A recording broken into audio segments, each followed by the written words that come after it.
Hello, my name is Noah Barrett, 32 years old. I'm a civil engineer working for a small startup in Des Moines, Iowa, a city that's neither too bustling nor entirely peaceful. Des Moines has a charm that's both modern and rustic, with glass buildings interspersed with endless cornfields stretching just beyond the city's edge. People often call it the heart of America, but to me it's simply the place where I grew up, work, and try to live a principled life. Work hard, stay honest, and don't let anyone take advantage of me. Maybe that's why I'm still single, despite my mother Margaret constantly nagging that I'm too picky and will end up a bachelor forever. I'm not the type to show off or talk much about myself. My life is simple. Wake up early, jog along the Des Moines River, drink black coffee without sugar, then sit at my desk with thick stacks of construction blueprints. I like control, the feeling that everything is within my grasp. But life, as you know, never lets you control everything forever. And this story begins on the day when everything I thought I had a handle on started to unravel. The day I received my sister Lily's wedding invitation. Lily is 7 years younger than me, 25 years old, a gentle, shy girl with big eyes and a smile that warms people even on Iowa's coldest days. She's the kind of person who always sees the good in others even when they don't deserve it. I remember when we were kids teaching her to ride a bike in our backyard. She fell constantly but would giggle and say, "Noah, I'll get it, don't worry." I've always felt a responsibility to protect her, like an unspoken promise. The wedding invitation arrived on a Friday afternoon while I was in my small apartment, surrounded by paperwork and a cold cup of coffee. The cream-colored envelope was elegant, with gold trim and ornate handwritten text. Lily Barrett and Grayson Pembroke. I frowned. Grayson Pembroke? The name sounded vaguely familiar, but I couldn't place it. Lily had never said much about her boyfriend, only dropping vague comments over the phone. "He's really nice, Noah. You'll like him." But her voice always seemed off when she mentioned Grayson, as if she were trying to convince herself. I opened the invitation and skimmed it. The wedding was set for 2 weeks from now at an upscale resort in Naperville, Illinois, about a 5-hour drive from Des Moines. I frowned again. Naperville? A resort? That didn't sound like Lily. She preferred simple things like a picnic in a field or a home-cooked dinner. Who would hold a wedding at such a lavish place? Then I noticed a small detail in the corner of the invitation. The Pembroke family cordially invites. Not Lily, not our parents, but the Pembroke family. A knot formed in my stomach, a bad feeling I couldn't shake. I called Lily immediately. The phone rang 3 times before she answered, her voice soft but slightly trembling. "Noah, you got the invitation?" "Yeah, just did. You okay, Lily? You sound tired." "I'm fine," she replied quickly. "Just busy with wedding preparations. You'll come, right?" "Of course," I said, trying to keep my voice calm. "But are you sure everything's okay? I mean, this resort, it doesn't seem like your style." Lily laughed, but it was the kind of forced laugh I could picture through the phone. Yeah, it was the Pembrokes' idea. They wanted a special wedding. You know, their family. They have their own standards. "Their own standards?" I repeated, the knot in my stomach tightening.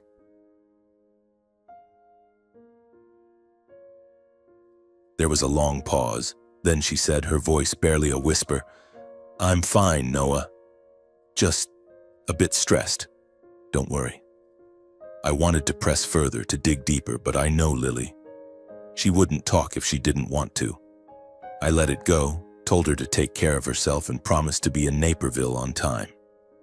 After hanging up, I sat there, staring out the window at the fiery sunset fading over the distant fields. Something was wrong. I didn't know exactly what, but I could feel it, like a storm quietly approaching. 2 weeks later, I drove my old Ford to Naperville, carrying a small suitcase and a black suit I rarely wore. The drive was long and tedious, but it gave me time to think. I tried to recall what Lily had said about Grayson. He was a young businessman working in healthcare, specifically a chain of upscale clinics owned by his family. The Pembrokes, I'd Googled them on the way, were a wealthy, prominent Illinois family with private hospitals and clinics across the Midwest. They were the kind of people featured in business magazines cutting ribbons at buildings named after them. But what bothered me was how Lily talked about Grayson. No excitement, no spark in her voice. I told myself I might be overthinking, that weddings are always stressful. But deep down, I knew I wasn't wrong. The Pembroke Estate Resort where the wedding was held loomed before me like a palace amidst lush green fields. Towering white stone columns, a shimmering man-made lake, and stone-paved paths led to the main area adorned with meticulously crafted bronze statues. I parked among a sea of luxury cars, BMWs, Mercedes, even Rolls-Royces, Bugattis, and Lamborghinis. As I stepped out, a uniformed staff member approached, eyeing me curiously before politely directing me to the main hall. Inside, the atmosphere was oppressively lavish. Crystal chandeliers hung from the ceiling, the marble floor gleamed, and enormous flower arrangements adorned every corner. I spotted my parents, Frank and Margaret, standing in a corner of the hall, looking small and out of place in their not-quite-new clothes. My mother wore a deep green dress, forcing a smile as she spoke to a middle-aged woman dressed elegantly with meticulously styled platinum hair. I immediately guessed she was Meredith Pembroke, Grayson's mother. "Noah," my mother called when she saw me, her voice tinged with relief. "You're here. Come, let me introduce you." I walked over and shook Meredith's hand. Her gaze was sharp, as if sizing me up from head to toe. "You're Lily's brother, aren't you?" she said, her voice low but commanding. "A pleasure to meet you. Our family is very much looking forward to this occasion." "Thank you," I replied, keeping my tone neutral. "I'm looking forward to meeting Lily and Grayson." "Oh, Lily's busy with the makeup artist. She needs a little touch-up to match today's atmosphere." Meredith smiled, but there was no warmth in it. I frowned.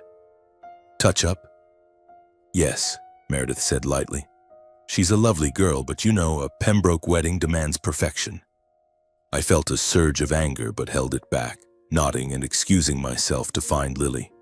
As I walked away, I overheard Meredith say to my mother, loud enough for me to hear, "Margaret, I hope your son knows how to behave at occasions like this. Not everyone is accustomed to our atmosphere." I clenched my fists, resisting the urge to turn back. My father, standing beside my mother, just bowed his head, saying nothing. I know my parents. They value reputation, always wanting to be seen as proper and respectable. They'd never push back, no matter how insulted, because they believed marrying Lily into the Pembroke family was a golden opportunity for us all. I found Lily in a small room on the second floor, decorated like a fashion studio. She sat in front of a mirror, surrounded by 3 makeup artists and a hairstylist, all busy with brushes and cosmetics. Her wedding dress was stunning, white silk adorned with pearls, with a train stretching a meter long, but it looked so foreign on her. "Lily," I called softly, standing behind her. She flinched, then turned and gave a weak smile. "Noah, you're here." I knelt beside her, taking her hand. Her hand was ice cold, and she looked paler than usual. "You okay?"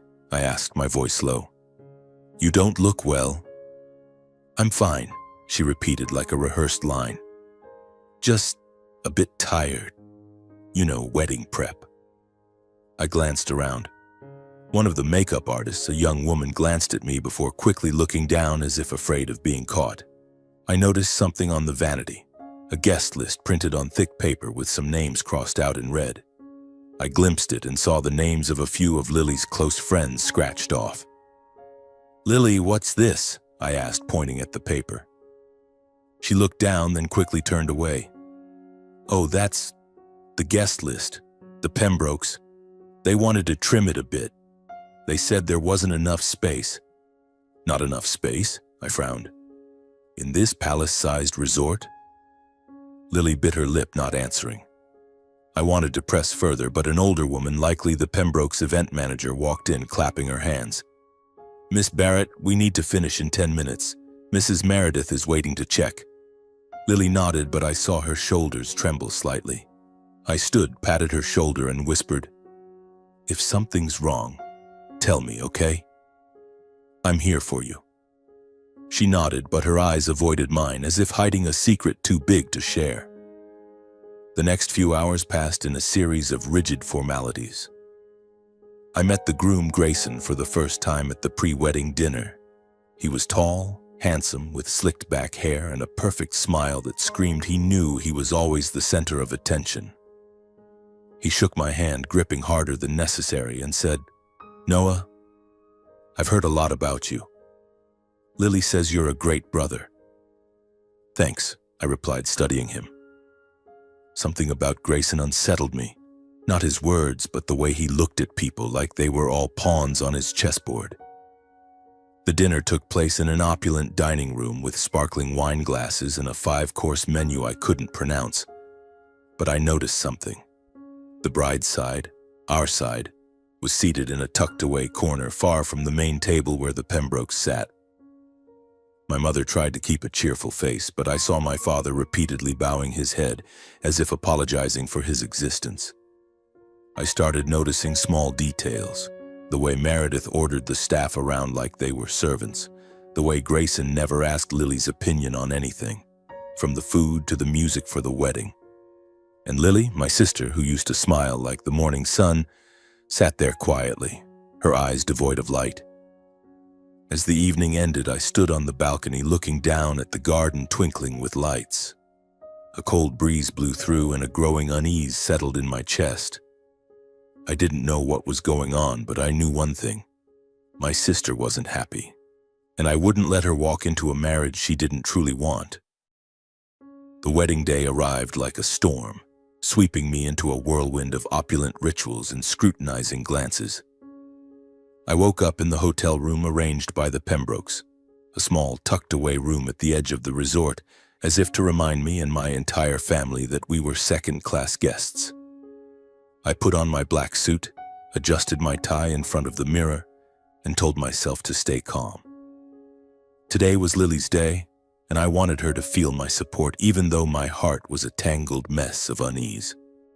When I stepped into the main hall, the atmosphere was already buzzing. Uniformed staff glided back and forth, carrying trays of champagne and intricately presented appetizers. The Pembroke guests, men in sleek tuxedos and women in shimmering evening gowns, gathered in clusters, laughing and chatting animatedly. The wedding ceremony was held outdoors in a garden decorated like something out of a fairy tale. White silk ribbons fluttered gently in the breeze, tables were draped in gold-embroidered linens, and a live string quartet played soothing violin melodies. I sat in the third row next to my parents, but our seats were far from the main stage where Lily and Grayson would exchange their vows. I noticed immediately. The Pembrokes had deliberately placed the bride's guests in less prominent spots, as if we were an insignificant part of the ceremony. When Lily appeared, my heart stopped. She was beautiful, heartbreakingly so. The stunning wedding gown hugged her delicate frame, her blonde hair swept up and adorned with tiny pearls. But her eyes, they were empty, as if she were walking through a dream she didn't want to wake from. She held Grayson's hand, who was beaming at the guests with a radiant smile. The ring exchange happened quickly, with vows recited smoothly as if rehearsed 100 times. I searched for a flicker of genuine emotion in Lily's eyes, but she only looked down, her lips pressed tightly together. When the officiant pronounced them husband and wife, applause erupted, but I couldn't clap. Something was wrong. Terribly wrong. The reception took place in a vast ballroom with soaring ceilings and hand-painted murals. I sat at a table with my parents and a few distant relatives, but our table was in the farthest corner near the entrance, where the smell of food from the kitchen mingled with the noise of the serving staff. I looked around and saw the Pembroke tables placed at the center, adorned with enormous flower arrangements and bottles of expensive wine. The distinction was so blatant I couldn't pretend not to notice. "Noah, don't make a fuss," my mother whispered, placing her hand on mine. "Today is Lily's happy day. Don't complicate things." "Complicate?" I repeated, my voice low but sharp. "Mom, they're treating us like garbage, don't you see that?" My father, as usual, said nothing, just sipped his wine and bowed his head. I wanted to scream, to stand up and flip the table, but I held back. For Lily. I had to do this for Lily. Then came the moment that shattered everything. Meredith Pembroke stood up, lightly tapping her wine glass, silencing the room. She stepped onto the dais, microphone in hand, and began her speech. Her voice echoed, smooth but icy, like a blade wrapped in velvet. "Ladies and gentlemen," she began, "today is a special day for the Pembroke family. We welcome a new member, Lily Barrett, now Lily Pembroke." She paused, looking at Lily, who sat beside Grayson with her head lowered. "Lily is a lovely girl, and we hope she will learn to be grateful for this opportunity and uphold our family's reputation." The room fell silent. My blood turned cold. Grateful? Uphold our reputation? What was she saying? As if Lily were a beggar granted a favor, not a bride. I looked at Lily. She was pale, her lips trembling as she forced a strained smile. But then I saw it, a single tear rolling down her cheek, glinting under the chandelier's light. The guests began to murmur. A few chuckled as if Meredith's speech was some sophisticated joke, but to me it was a slap in the face to our entire family. I glanced at my parents.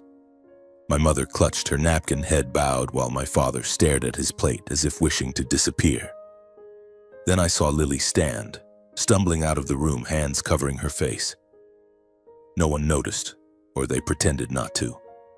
Grayson remained seated, smiling at a guest as if nothing had happened. I didn't think twice. I stood, left the table, and ran after her. I found Lily in a small dressing room, the door slightly ajar. She sat on a chair, her wedding gown pooling around her like a white cloud, her head bowed, shoulders shaking with sobs. But what froze me in place was the scene before me. Meredith stood there, holding a thick stack of papers, her voice cold as stone. "Lily, sign it. It's just a formality. If you want to be part of our family, you need to understand that everything must be clear." I pushed the door open, not caring if I was interrupting. "What's going on?" I asked, my voice hardening. Meredith turned, her eyes sharp as knives. "Noah, this is none of your business. This is between Lily and our family." I looked at the papers on the table. It was a contract, filled with dense text. I skimmed a few lines. In the event of a divorce, Party B, Lily Barrett, agrees not to claim any assets from Party A, Grayson Pembroke or the Pembroke family. Party B will leave without any financial support. My blood boiled. This wasn't a marriage contract. It was a sentence. Lily looked up, her eyes red, her hands trembling as she held a pen. "Noah," she whispered, her voice breaking. I don't know what to do." "Enough," I snapped, snatching the papers from Meredith's hands.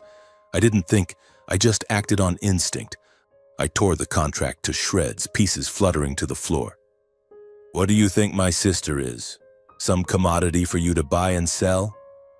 Meredith was stunned but quickly regained her composure.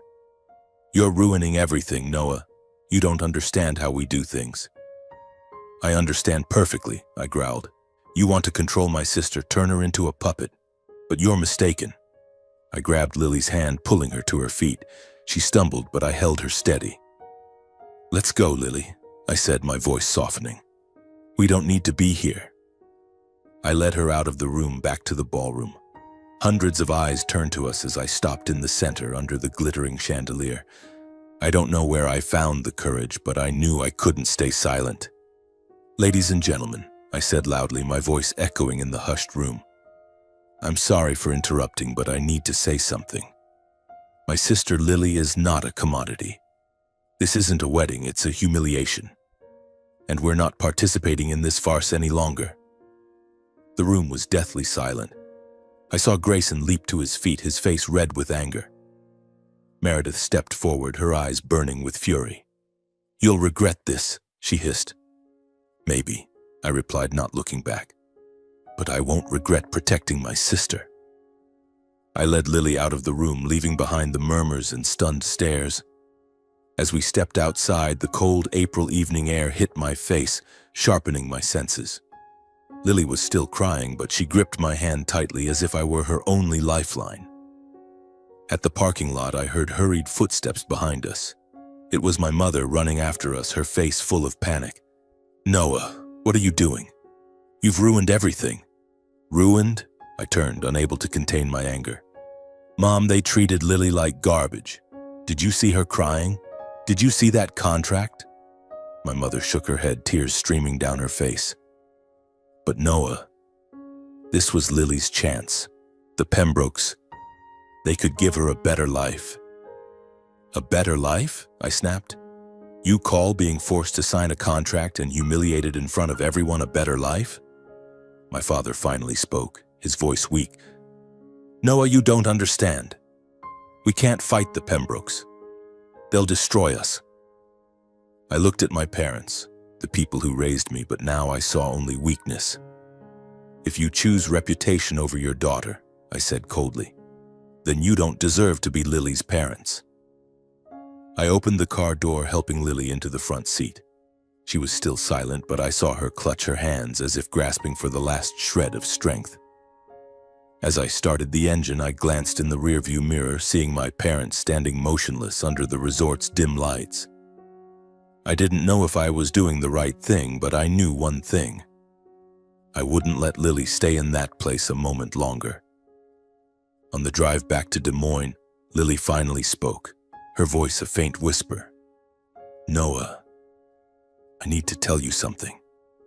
I glanced at her, seeing her red eyes filled with determination. "Go ahead, Lily. I'm listening."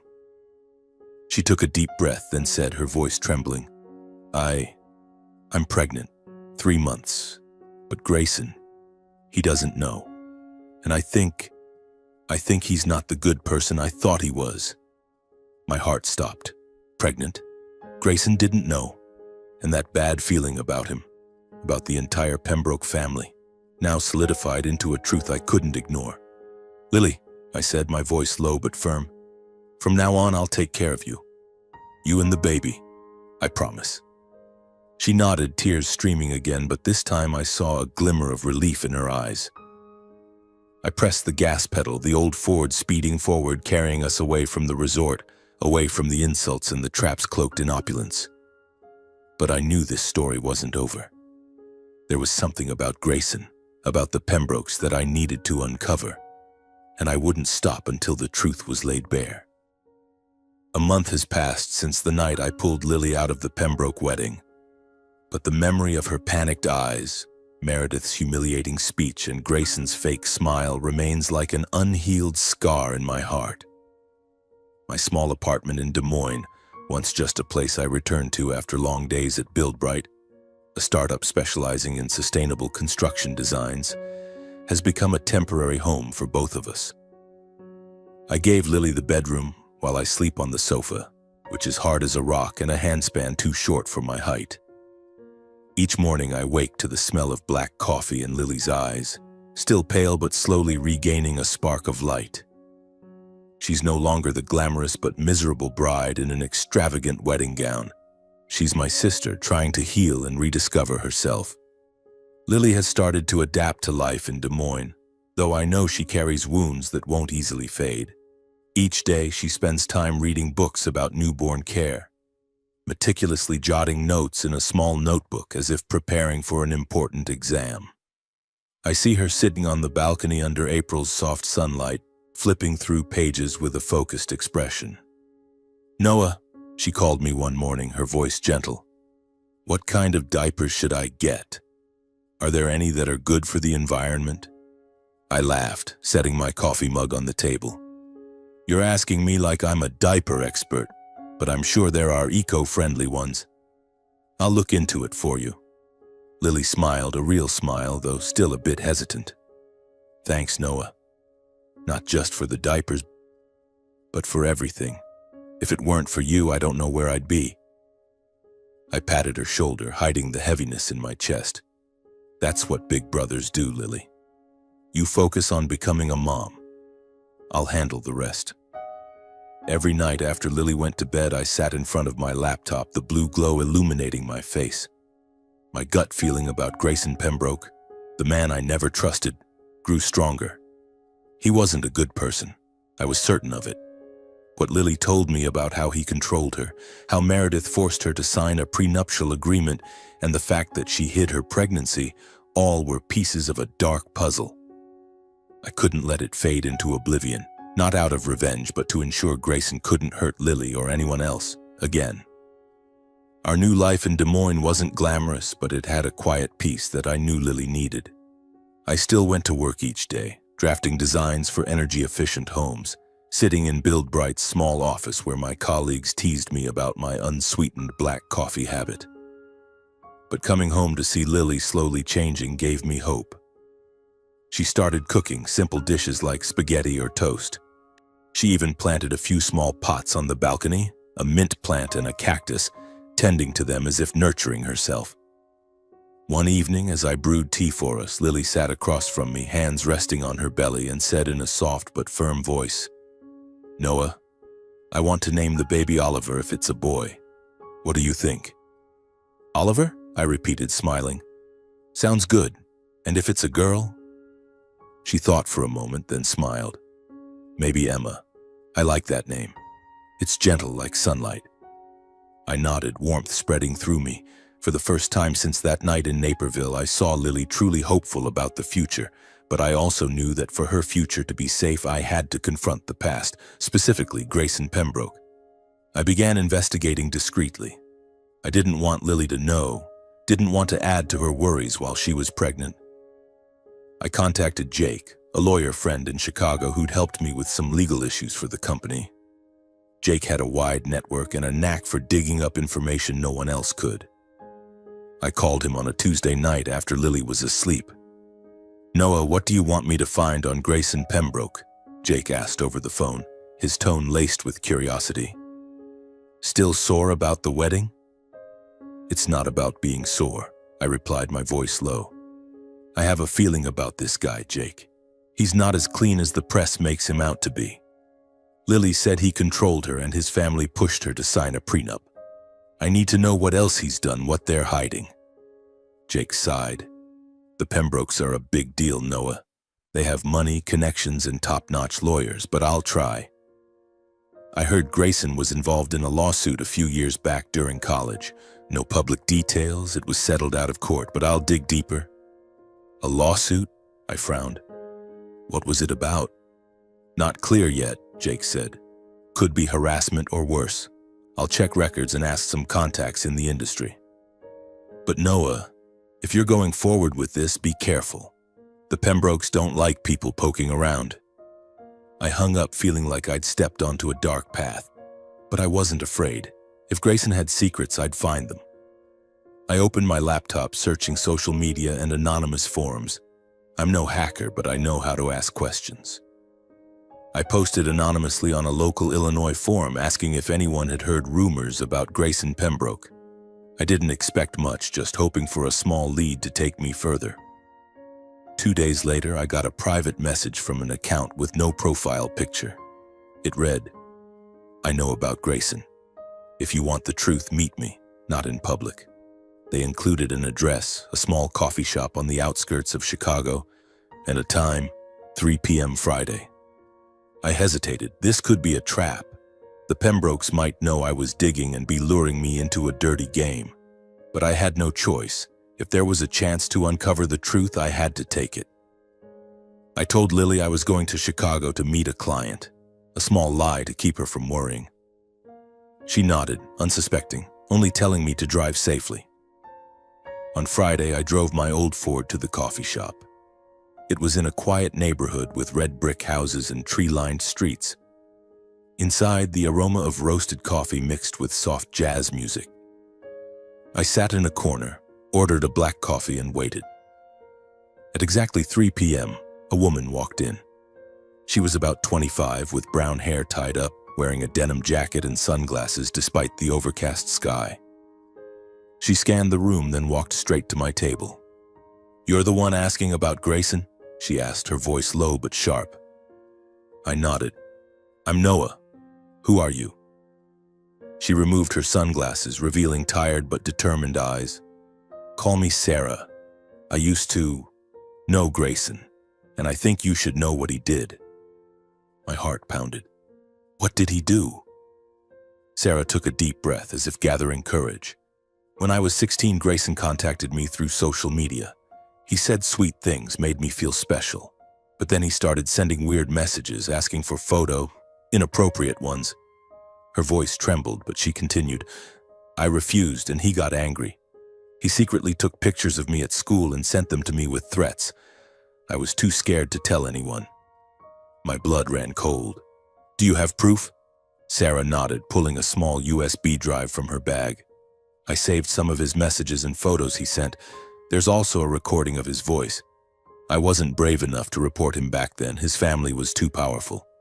But when I heard about your sister's wedding, I knew I had to do something. I took the USB, feeling its weight in my hand. Thank you, Sarah. I won't let this go. Sarah looked at me, her eyes a mix of gratitude and worry.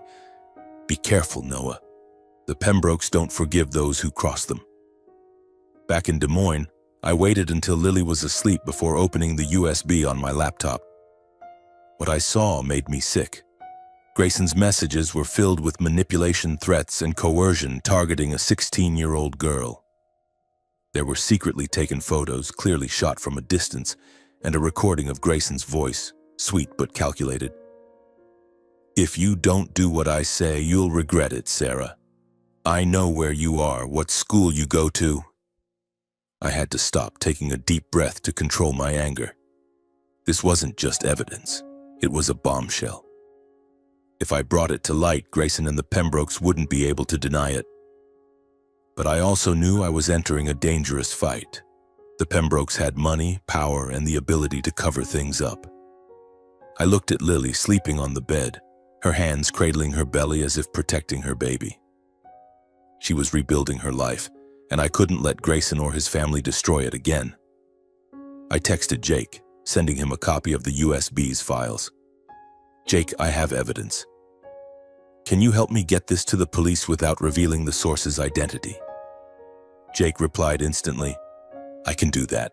But Noah, you're playing with fire. Be ready. I nodded, though Jake couldn't see. I was ready.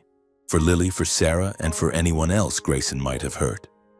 Our new life in Des Moines was a fresh start, but for it to truly be a new chapter, I had to destroy the darkness of Grayson Pembroke's past. Each day I saw Lily regain her strength. She talked more, laughed more, even hummed softly while watering her plants on the balcony. One evening, as we ate spaghetti she'd cooked, Lily looked at me and said, Noah, I want to stay here with you. I don't want to go back to Mom and Dad's. Not because I'm mad at them, but I feel safe here. I smiled, though my heart was heavy with what I was about to do. You'll always have a place here, Lily. You and Oliver or Emma? She laughed loudly, the first real laugh since Naperville. You're going to be the best uncle. But when the apartment lights dimmed, I sat before my laptop staring at the USB. I knew I held a dangerous weapon, but also a chance for justice. Our new life was beginning, but I wouldn't let it be threatened by shadows from the past. Grayson Pembroke and his family would have to face the truth. Holding the USB drive in my hand, I felt like I was clutching a grenade with the pin already pulled. The messages, photos, and recording of Grayson Pembroke that Sarah had given me weren't just evidence. They were a verdict. But I knew that to use them effectively, I had to proceed with caution. The Pembrokes weren't an ordinary family. They were an empire with wealth, power, and connections that could bend the law itself. I couldn't just send the USB to the police and hope things would resolve themselves. I needed to ensure the truth was exposed to the world so no one, not even Meredith Pembroke, could cover it up. I texted Jake, I need you to find someone in Child Protective Services or a trustworthy cop. I want this evidence to reach the right hands, but I also want it public. Jake replied quickly, his tone cautious even through text. Noah, I know a guy in the Chicago PD who handles cases involving minors. He's discreet but serious. I'll send him a copy of the evidence, but public, are you sure? The Pembrokes won't let this slide. I'm sure, I texted back. They hurt Lily, they hurt Sarah. Who knows how many others? I want the world to know who Grayson Pembroke really is. I began my plan quietly. Besides sending the evidence to Jake, I contacted a local journalist named Rachel Carter, who had written an investigative piece on corruption in Illinois' healthcare industry. I found her article online, sharp and fearless, unafraid to take on the powerful. I sent her an anonymous email, revealing only that I had information about a prominent figure in healthcare involved in serious misconduct. I didn't mention Grayson or the Pembrokes by name, just attached a short snippet of his recording. Enough to pique her curiosity, but not enough to reveal everything. Rachel responded within 24 hours. I want to meet you. If this information is as serious as you say, it could be big. But I need the full evidence, and I need to know who you are. I hesitated. Meeting in person was risky. The Pembrokes might be watching me, or worse, they could try to silence anyone threatening their reputation. But I had no choice. If I wanted the truth out, I needed someone like Rachel, someone who could get this story into major newspapers. I agreed to meet her at a small diner in Des Moines, where no one knew me. The meeting took place on a Tuesday afternoon under Iowa's gray sky. The diner was on the outskirts with worn wooden tables and the faint smell of toasted bread.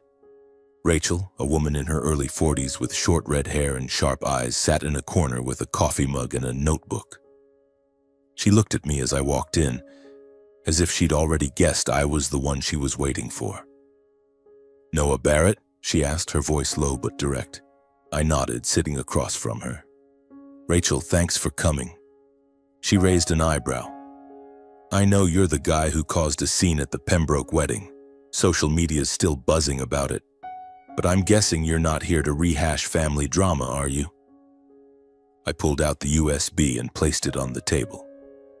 "This is evidence about Grayson Pembroke. Messages, photos, a recording, all showing he harassed a 16-year-old girl a few years ago. And I suspect she wasn't the only victim." Rachel picked up the USB, her eyes glinting with curiosity. "Are you sure this is real? Because if I publish this, the Pembrokes will sue me and you into oblivion." "I'm sure," I said firmly, "and I'm ready to face them. But I need your help to bring this to light before they can cover it up." Rachel nodded, slipping the USB into her bag. "I'll verify it. If it checks out, I'll reach out to editors at the Chicago Tribune and the Des Moines Register. But Noah, you need to prepare. The Pembrokes have the best lawyers and they don't play clean." "I know," I said, feeling like I was stepping into a battle I wasn't sure I could win. But I wasn't doing this for myself. I was doing it for Lily, for Sarah, and for everyone Grayson had hurt. While waiting for Rachel and Jake to work, I tried to keep life for Lily and me as normal as possible. Each morning I went to Build Bright, drafting designs for sustainable homes, then came home to Lily, who was slowly rediscovering joy. She started attending a prenatal class at the community center, where she made friends with other expectant mothers. I saw her laugh more, sharing stories about breathing exercises or picking out baby clothes. One evening, as we ate a pumpkin soup she'd insisted on making herself, she looked at me and said, "Noah, I think I'm going to be okay. I mean, me and the baby. I'm not scared anymore." I smiled, though my heart was still heavy. "You're stronger than you think, Lily. And I'll always be here no matter what." 3 days later, Rachel called. "Noah, I verified the evidence. It's legit. I sent the story to the Chicago Tribune, and they're running it tomorrow morning. The headline, 'Young Entrepreneur Grayson Pembroke Accused of Harassing Minor.'" The next morning, I woke early, turned on the TV, and saw Grayson Pembroke's face on the screen. The ticker at the bottom read, "Young Entrepreneur Exposed as Predator." The anchor, with a dramatic tone, said, "An investigative report from the Chicago Tribune has revealed serious allegations against Grayson Pembroke, son of the prominent Pembroke healthcare family. Evidence, including messages and a recording, suggests he harassed a minor years ago. Chicago police have opened an investigation and Child Protective Services are involved." I looked at Lily sitting on the sofa, clutching a mug of tea, her eyes wide. "Noah, you did this, didn't you?" she asked, her voice trembling. I nodded, saying nothing. Lily stood, hugged me, tears streaming down her face. "Thank you," she whispered. "I didn't know I was worth that much to you." "You're my sister," I replied, holding her tightly. "No one gets to hurt you." The media storm erupted faster than I expected. Within hours, the Chicago Tribune article was shared thousands of times on social media. Some called for a boycott of the Pembroke's clinic chain, while others demanded a full investigation. The Pembroke Corporation's stock plummeted on the exchange. By afternoon, the story hit national networks. CNN and NBC ran segments with headlines like, "Powerful healthcare family faces crisis over harassment allegations." One station played Grayson's recording, his cold, threatening voice echoing.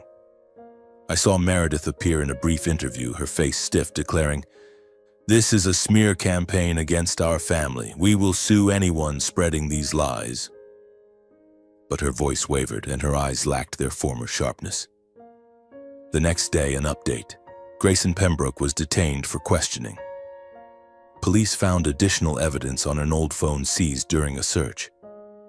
Sarah wasn't the only victim. At least 3 other girls, all minors, had been targeted by Grayson via social media. One, now an adult, agreed to testify. The Pembroke family fell into crisis.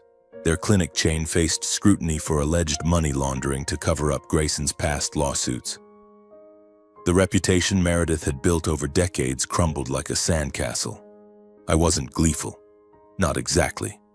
But I felt a weight lift, as if a burden had been shed. A week later, I sat with Lily on the balcony watching the fiery sunset stretch over Des Moines cornfields. She was knitting a small blanket for the baby, her hands moving slowly but steadily. "Noah," she said without looking up, "do you think Mom and Dad will forgive me after everything we've done?" I thought for a moment, then replied, "Forgiveness is about living with the truth, Lily. Live for yourself, not for anyone else. Not even Mom and Dad." Lily nodded, her eyes brightening. "I'll never forget how you saved me. But I want to move forward with my baby." I smiled, patting her shoulder. "We'll make it, Lily." The fiery Des Moines sunset faded into darkness, leaving faint orange streaks across the sky. I stood on the apartment balcony holding a cold cup of black coffee, watching Lily sit by her mint plant, softly humming a lullaby I'd never heard before. Her voice was gentle, as if singing to the baby in her womb, and I realized for the first time since that night in Naperville, she was no longer the trembling girl in a crumpled wedding gown. She was Lily, my sister, finding herself again piece by piece. The media storm around the Pembrokes had quieted, but its echoes lingered. Articles still appeared sporadically, updating the investigation into Grayson Pembroke and the collapse of his family's healthcare empire. Their clinic chain lost licenses in 3 states, and Meredith, the woman who once stared at me with razor-sharp eyes, was now a shadow of herself in paparazzi photos outside courthouses. Grayson faced multiple charges, not just from Sarah, but from 3 other victims, all minors he had manipulated through social media. I didn't follow the news closely, not because I didn't care, but because I wanted to focus on Lily, on the new life we were building. Des Moines, with its tree-lined streets and sprawling cornfields, became our sanctuary. My small apartment, though cramped, was now filled with Lily's touches: potted plants on the balcony, a half-knitted baby blanket, and the faint smell of homemade cookies from the kitchen. I still worked at Build Bright, drafting designs for energy-efficient homes, but coming home each day was a joy. Lily started attending a prenatal yoga class and spoke excitedly about her new friends, a spark I hadn't seen in months. Noah, Mia from yoga class, said I should try making banana bread. Lily said one evening as we ate a simple spaghetti dinner she'd insisted on cooking. She gave me her recipe. "Want to try it?" "Spaghetti's not enough, and now you want to bake?" I teased, but warmth filled my chest. "Go for it. But if you burn the kitchen, don't blame me." Lily laughed, a clear, childlike laugh that reminded me of when we rode bikes in our backyard as kids. I knew she still carried scars from what the Pembrokes had done, but she was healing day by day. And I, though I didn't say it, was learning to let go of the anger I'd held since that night at the resort. 6 months later, on an October morning, Lily gave birth to a healthy baby boy, 3.5 kilos with big eyes just like his mother's. She named him Oliver as she'd planned. When I walked into the hospital room and saw Lily holding him, her face radiant despite exhaustion, my eyes stung. "Meet Uncle Noah," she said, smiling, handing Oliver to me. I awkwardly cradled the tiny, warm body. "Hey, Oliver," I whispered, and in that moment I knew I wasn't just Lily's brother anymore. I was a pillar for her and this child. I promised myself right there that I'd do everything to protect them. Our life changed in small, daily ways.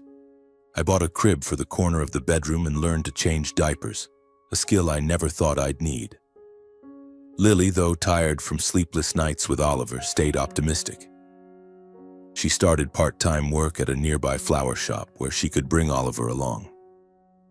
"I love the smell of flowers," she told me once, coming home with a bunch of white daisies. "It makes me feel like everything can start anew." I nodded, but I knew our journey wasn't truly over. Our parents, Frank and Margaret, remained an unanswered question. They hadn't contacted us since Naperville, and I didn't reach out. I wasn't angry, not exactly, but I couldn't forget how they stayed silent when the Pembrokes humiliated Lily, how they chose reputation over their daughter. One December afternoon when Oliver was 3 months old, I was playing with him on the rug when the doorbell rang. Lily was at the flower shop, so I carried Oliver to the door. There stood my parents, looking awkward, my mother holding a paper bag of baby toys. I froze, unsure what to say. "Noah," my mother said, her voice trembling, "can we talk?" I nodded, letting them in. Oliver babbled in my arms, and my mother's eyes lit up, brimming with tears. "This is my grandson?" she asked, her voice choking. "Yes," I said, handing Oliver to her. "This is Oliver." My father, as usual, stood silently, but I saw deep regret in his gaze as he looked at Oliver. They sat on the sofa, and my mother spoke, her voice halting. "Noah, we're sorry. Your father and I were wrong. We thought marrying Lily to the Pembrokes was a good opportunity, but we didn't see how much she was suffering. When you took her away, I was so angry, but now I understand. You were right." I looked at them, torn between anger and exhaustion. "Mom, Dad, I don't need apologies. I just want to know why you stayed silent when they humiliated Lily. Why didn't you stand up for your daughter?" My father finally spoke, his voice hoarse. "Noah, I was scared.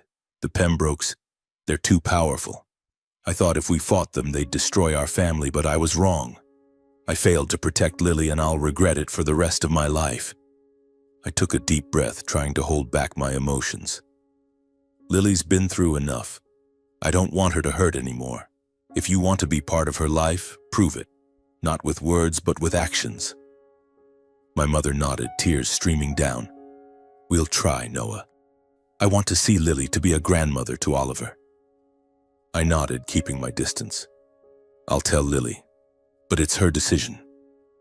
Lily came home that evening, and when I told her about our parents, she was silent for a long time. "I'm not angry," she said finally, her voice soft but firm, "but I need time. I want to focus on Oliver, on our life. Maybe one day I'll be ready to see them again." I nodded, respecting her choice. I knew Lily was far stronger than the trembling girl in the dressing room that wedding night. She'd chosen her path, and I was proud of her. A year later, we moved to Portland, Oregon, a sudden but right decision. Des Moines had been our refuge, but Portland felt like a fresh start, a blank page. I found a job at an established construction firm, continuing to design sustainable homes. Lily opened a small flower shop where Oliver often played in a corner, babbling among daisies and roses. Our life wasn't perfect. There were days we struggled financially, nights Oliver cried, and moments I wondered if I was doing enough for my sister and nephew. But we had each other, and that was enough to get through it all. I legally adopted Oliver, not just on paper, but in my heart. Every time he smiled or grabbed my finger, I felt a joy I'd never known. Lily, now a confident mother, often teased me, "Noah, you're going to be an amazing dad. But don't spoil Oliver too much." I laughed, but I knew I didn't need anyone else besides Lily and Oliver. They were my family, the reason I fought. One evening in Portland, with Oliver asleep and Lily reading, I sat down to write an anonymous post on an online forum. I shared our story, not to boast or seek attention, but to warn others. I wrote about how the Pembrokes tried to control Lily, about Grayson's dark past, and about our journey to reclaim freedom. I ended the post with these words: "This world is full of evil people who use money and power to manipulate and hurt. But I've learned that no matter how strong they seem, the truth is stronger. I pulled my sister out of a toxic marriage, and I helped expose a monster. It wasn't easy. There were days I was scared, nights I doubted myself. But if you stand up for those you love, you'll find strength you didn't know you had. If you ask me for advice, it's this: don't stay silent in the face of evil. Don't let fear or comfort make you bow your head. And if you're trapped in a situation that makes you feel like you're not yourself anymore, find someone you trust. They might be the light that leads you out of the darkness." My sister is now a mother, a strong woman, and I'm proud to be her brother. We've rebuilt our lives, not because we're special, but because we didn't give up. And this world, though full of people like Grayson Pembroke, can't defeat you if you don't let it. I posted it, closed the laptop, and stepped onto the balcony. Under Portland's faint moonlight, I heard Lily's lullaby from the bedroom, her voice gentle like a promise. I looked out at the city, its lights twinkling like stray stars. Oliver slept soundly in his crib, and Lily, my sister, was smiling in her dreams. I knew no matter how painful the past, we had found freedom. And the final thing I wanted to say, not just for myself, but for anyone listening: this world isn't short of evil people, but my sister will never live under the hand of one again. If you're still listening to this story, if you have a younger or older sister like I do, protect them at all costs. I wish you strength and success.